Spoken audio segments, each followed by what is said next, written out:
Lots of us have been longing for some rain.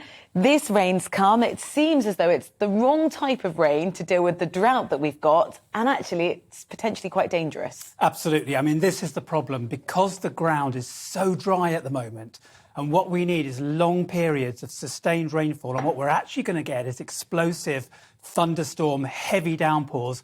This rain, rather than soaking into the ground, is likely to run off. And this is why we're seeing warnings for flash flooding and problems with travel and power supplies and all that sort of thing. Yeah. Nathan, would it be possible, with thunderstorms come lightning, whatever, the ground is dry, but yet it's going to be wet. Could it be possible to still have fires while it's raining? Well, this is an interesting question because, yes, lightning clearly can cause fires, but with the problems we've had at the moment with the wildfires that have been tearing across the country, the ground is very, very, very dry, and when you get wind that pushes that along, that's when you get those the fires raging across the country.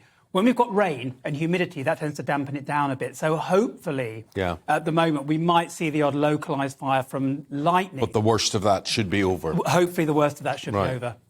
So a drought was declared at the end of last week. What would it take to say, right, that period of dry, we're now sort of out of the danger zone? I think it's going to take a while for us to come out of the danger zone in terms of the drought because, as I mentioned, the only solution to this is long periods of sustained rainfall. And this is what we get in the winter and the autumn to gear us up for the coming summer. At the moment, we're already playing catch up because we're so low on water supplies that when the winter and the autumn and the winter come and we get that rainfall for next summer, we're already behind. So if we get another summer like this, then we are in trouble. Yeah, and we're also in trouble if these water companies don't start digging holes in the ground. They're called reservoirs, because there is rain coming down. I know the rainfall in total is less than it used to be, but it's still coming down and we're not catching it because it's hitting this ground. This ground is hard and it's running off into rivers and into the sea. Absolutely. And this is the problem. We get our water largely from aquifers, which were the underground water supplies, and they are only replenished by slow and sustained. It's the drizzle that us British people hate that runs all the way through autumn and winter. That is replenishing our underground water supplies. This rainfall that we're going to get today and tomorrow, the heavy thundery downpours, that is simply a lot of it. Most of it is going to run off and cause the problem. Why, my friend, is there thunder and lightning associated with that heavy rainfall?